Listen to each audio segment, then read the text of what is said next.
સુરતમાં પ્રજાસત્તાક પર્વની ઉજવણી થઈ હતી। પોલીસ પરેડ ગ્રાઉન્ડ ખાતે ઉજવણી કરાઈ હતી। પોલીસ કમિશનરે રાષ્ટ્રધ્વજ ફરકાવ્યો હતો।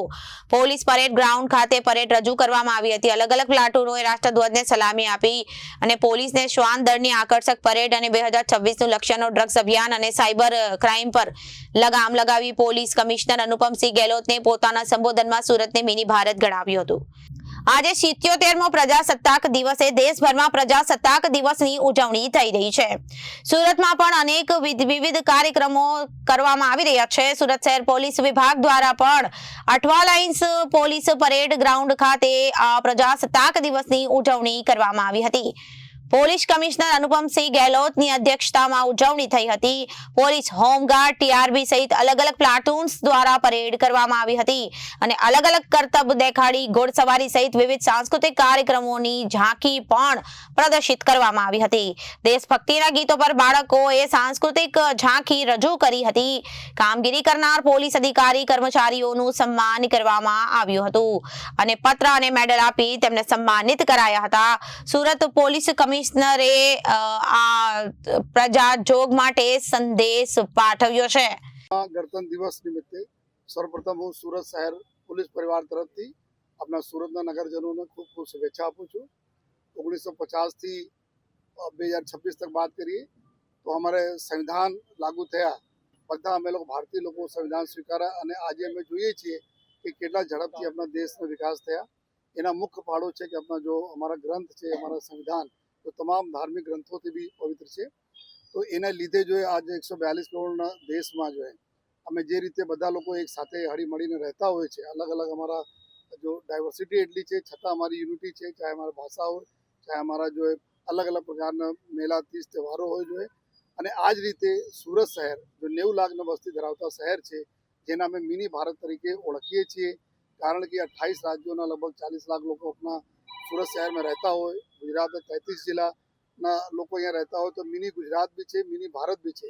તો આ પ્રકાર જે રીતે સુરત એના દાખલા છે કે લોકો હળી મળીને અમારી ઇન્ડસ્ટ્રીઝ હોય, કામ ધંધા બિઝનેસ હોય, બધા જો ઝડપથી વિકસાવવામાં જો જે રીતે કામ કરે છે એના માટે એના હું આભાર માનું છું। સાથોસાથ સુરત પોલીસને ખાસ અભિનંદન કે અમારા જો નાના કર્મચારીઓ છે જો અત્યારે એવા એક્સપર્ટાઇઝ બી ઊભી કરી લીધા છે કે એના ક્યારેય ઉડિયામાં વાત કરવાના હોય, ઉડિયા લોકો સાથે તો ઉડિયામાં એના ટેકલ કરતા હોય, મહારાષ્ટ્રીયન્સ કરવાના તો મરાઠીમાં, નોર્થ ઇન્ડિયન્સ કરવાના તો હિન્દીમાં જો આ પ્રકાર સાઉથમાં બાત કરવાના તો સાઉથ ઇન્ડિયનમાં। તો એવા સંકલન से કોઈ દિવસ એવા નહીં લાગે લોકોના કે અમે આપણા રાજથી બહાર છીએ। માનનીય પ્રધાનમંત્રી સાહેબ અત્યારે ડીજી કોન્ફરન્સ પર આ સૂચના આપી છે કે હર પોલીસ સ્ટેશનમાં એક હેલ્પ ડેસ્ક રહે જે અલગ અલગ જો ભાષા બોલતા લોકોના સાથે જો એવા માહોલ ક્રિએટ કરે કે એના કોઈ દિવસ નહીં લાગે કે અમે પોલીસ જતા અચકાઈએ। અને આ જ કામ જો માનનીય મુખ્યમંત્રી સાહેબ, માનનીય ડિપ્ટી સીએમ સાહેબના સૂચનાથી અમે લોકો કરી રહ્યા છીએ। हमारा આ વખતે જો મુહિમ રહેશે 2026માં 2025 જે રીતે અમે no drugs in Surat city અભિયાન ચાલુ કરી 2026 ઓર વધુ તીવ્રતા સાથે અમે એના કરવાના છીએ જોઈએ। અને કોઈ પણ અમારા જો પ્રજાજનોને યંગસ્ટર્સના આ પ્રકારના નશામાં ધકેલશે તો એના વિરુદ્ધ અમે સખત કાર્યવાહી, એની ચાહે સજા થાય, પ્રોપર્ટીઓ એના સીઝ થાય, પ્રોપર્ટી ઇલીગલ ડિમોલિશ કરવામાં તમામ અમે લોકો કાર્યવાહી અત્યારે જો કરીએ છીએ और જોરથી અમે કરવાના છીએ। સાયબર ક્રિમિનલોના બી એક અમે जो साइबर संजीवनी 3.0 ના માધ્યમથી લગભગ 25 લાખ વધુ લોકોને જો અમે કોન્ટેક્ટ કર્યા, અવેરનેસ કર્યા કે અવેરનેસ મોટો બચાવ છે। તો એના લઈને જેટલા મોટા કેસીસ આપ જોઈ શકો છો, 1500 કરોડ, 2000 કરોડ, 1000 કરોડ, 800-900 કરોડ, એના કારણ છે અમે લોકો પકડીએ છીએ કે અંદર ડીપમાં જઈએ છીએ। અને આ જો સ્કેમ છે પૂરા આખા દેશના સાથે સ્કેમ કરીને જો લોકો છે, આમાં જ્યારે ગુજરાતમાં કર્યા ત્યારે અમારે લોકો ઝપટમાં આવ્યા તો 8000-9000 એકાઉન્ટોના અમે લોકો એનાલિસિસ કરીએ છીએ।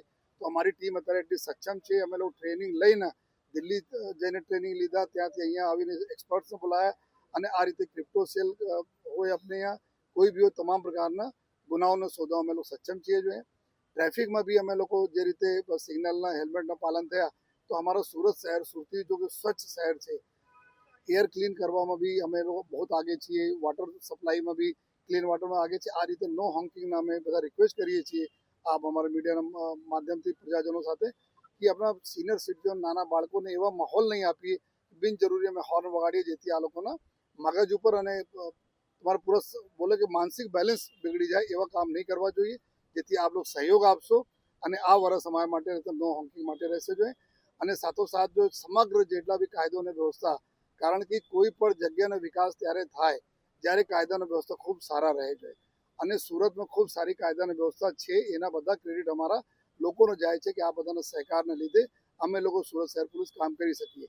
અને એને જ લઈને જો લોકો બિઝનેસ બહારથી આવે, કામ ધંધા બહારથી આવે, ડિસ્ટર્બન્સ નહીં થાય, એની બી નાના મોટા કોઈ બનાવ બને તો પોલીસ ઉપર આ પોલીસને જાણ કરો, જેથી અમે લોકો ડીલ કરી શકીએ.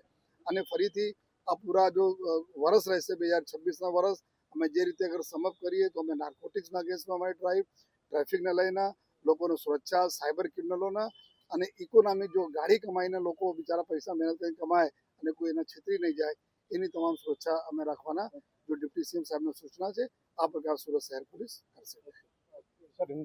Reporter Arvind Rathod, Janadesh news, Surat.